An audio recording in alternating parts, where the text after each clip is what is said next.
Hello everybody, my name is Lush Eisner and welcome to the Canadian Money Talk, the channel about Canadian investing and personal finance. Please like and subscribe. I record a video per week, so make sure you ring the notification bell to get notified each time one comes out. This is my stock pick video for the month of November 2024, and this time it is Toronto Dominion, TD on the TSX. It is Canada's second largest bank by its stock market capitalization, currently at 138 billion. They got into some regulatory trouble in the US in the middle of 2024. Recently, TD Bank has been in the spotlight due to a significant money laundering scandal. So let's take a look at the background. In October 2024, TD Bank agreed to pay $3 billion in penalties to US authorities after pleading guilty to multiple charges, including conspiracy to violate the Bank Secrecy Act and commit money laundering. The scandal involved TD Bank failing to detect and report suspicious activities, allowing criminals to launder hundreds of millions of dollars through its accounts over nearly a decade. The bank has committed to making significant investments and changes to its compliance and risk management programs. In addition to the fines, the Department of Justice has imposed several other measures on TD Bank as part of the settlement for the money laundering scandal. So there's a 3-year monitorship. TD Bank is required to retain an independent monitor for 3 years to ensure compliance with an anti-money laundering regulation. Any new products it puts out will also require more scrutiny during this time.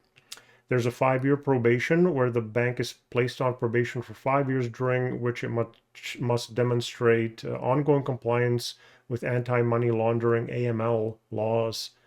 There's the Enhanced Compliance Program, where TD must enhance and remediate its AML compliance program to address the deficiencies identified during the investigation.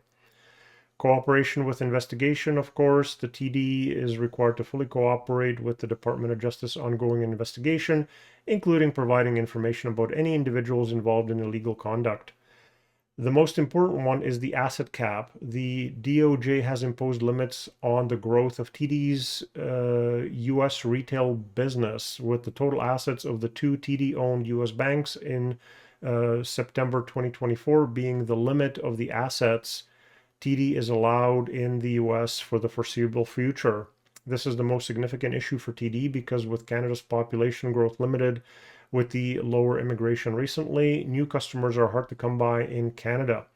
In fact, in May 2023, the US investigation caused TD Bank Group to call off its 13.4 billion US deal to acquire US bank First Horizon, and no new assets may be purchased until the US regulators allow and take the asset cap off. Let's take a look at some challenges. In order to analyze whether TD is a good buy today, let's look at some challenges all Canadian banks are facing today. These include slowing economic growth, muted consumer spending due to a declining consumer confidence index since August, rising unemployment, an increase in bad loans, mostly unsecured like credit cards and car loans, a credit strain, and mounting loss provisions over the medium term. These issues have sparked investor anxiety over the financial sector's resilience and growth prospects. The incoming US president and the possibility of 25% tariffs on exports to the US could affect Canadian economy negatively and thereby all Canadian banks. The decreasing Canadian population without the influx of immigration is also a long-term but difficult to predict headwind that would impact consumer spending and slow the economic growth rate. At the same time, it could encourage businesses to invest more and boost Canada's struggling productivity levels. Following the charges, TD announced several steps to mitigate the impact of the asset cap curbs, but described 2025 as a, quote, transition year. This essentially translates to, quote, don't expect any growth for the year. Lastly, net interest margins, a key metric to monitor the bank's earnings report in December, will be another area to watch out for during earnings. Net interest margins reflect how well a bank is managing its lending and borrowing activities in a falling rate environment. We've seen multiple interest rate cuts in Canada, which will help out on funding costs, but on a broad level, banks tend to prefer higher interest rates because they get a better margin on loans. Now on to the positives. The good news is the picture is not as gloomy as the markets may be preparing for. While I think the coming bank quarterly reports and TD reports December 5th will be softer than the previous quarter, overall it will be a good quarter. Also, debt levels are not an existential threat. Interest rates were elevated in the first half of the year before the Bank of Canada started its monetary easing cycle, leading to a modest loan growth for Canadian lenders. Lower interest rates should provide support on this front for the banks, spurring a meaningful asset growth across the sector, albeit less so for TD with its lack of growth in the US. The loan loss provisions have been decreasing for most of the big banks in the previous few quarters, including TD, which should also help on December 5th. If the incoming new US president cuts corporate taxes, this should help future earnings of the US subsidiaries.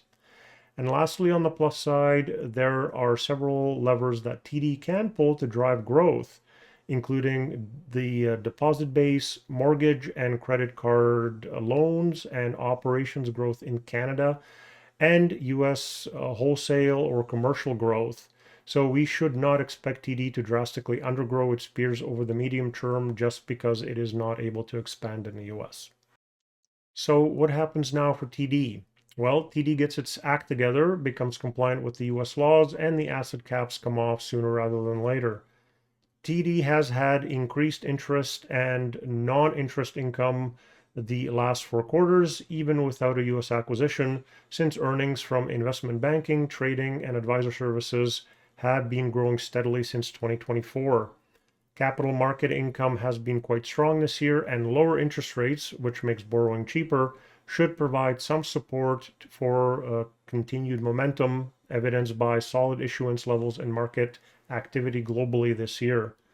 The only reason TD's price to earnings looks relatively high is the loan loss provisions all the banks are putting aside, and the $3 billion US one-time fine, which they had put aside cash for, and without that, the PE is actually 10 times, and the price to book is at 1.2. The dividend yield is quite nice at over 5%, so this is a great time to buy. Any positive news would cause it to head back up, so it is buyable. The chart for TD shows that they are on sale, and what I find most interesting is that when the scandal first broke in the summer, the share price dropped lower than it is today, meaning the market would rather take a known bad result of the regulator's decision than having an uncertain result that we had back in the summer. Suffice it to say that I am buying TD because it is on sale. The impairment is temporary, depending on what TD does and how quickly it does it to be compliant with the laws. I like that Morningstar is assigning only 2 Canadian banks a wide economic moat, something that keeps the competition out. These 2 banks are Royal and TD. All the others just have a narrow moat.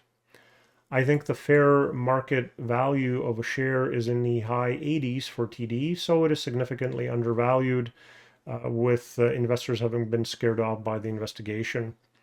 Even without buying another bank in the US, TD can continue to grow slowly in Canada or try to buy a bank elsewhere as well, but it seems US is going to be their target. They have a lot of capital on hand for the acquisition. For TD specifically, the key element will be how they are working through their regulatory issues in the US. I am not expecting any more bombshells, but this will be an ongoing issue for the firm. It faces an asset cap in the US operations until regulators are satisfied, upsetting the firm's growth plans in the country, and there could be incremental operating costs as it improves the regulatory controls. It depends whether the controls were in place and just needed to be followed, that means a training issue, or whether TD fell far behind where it was supposed to be in the anti-money laundering procedures. Secondly, there's also a lot of uncertainty regarding TD's expected performance in 2026. Analysts expect the bank's earnings per share to rise anywhere from 4% to 14%, which is a wide range. There is some speculation that TD could provide 2026 guidance on December 5th, which would be helpful for investors with a longer term view to more reliably value the stock. If TD delivers a message that it expects the new normal earnings per share growth to be in the 5% to 6% range, the market reaction would be very positive. If you have any requests on what you would like me to cover in future videos, please put that in the comment section. If you would like to get in touch, please reach out on any of these social media channels, and may you have a profitable day.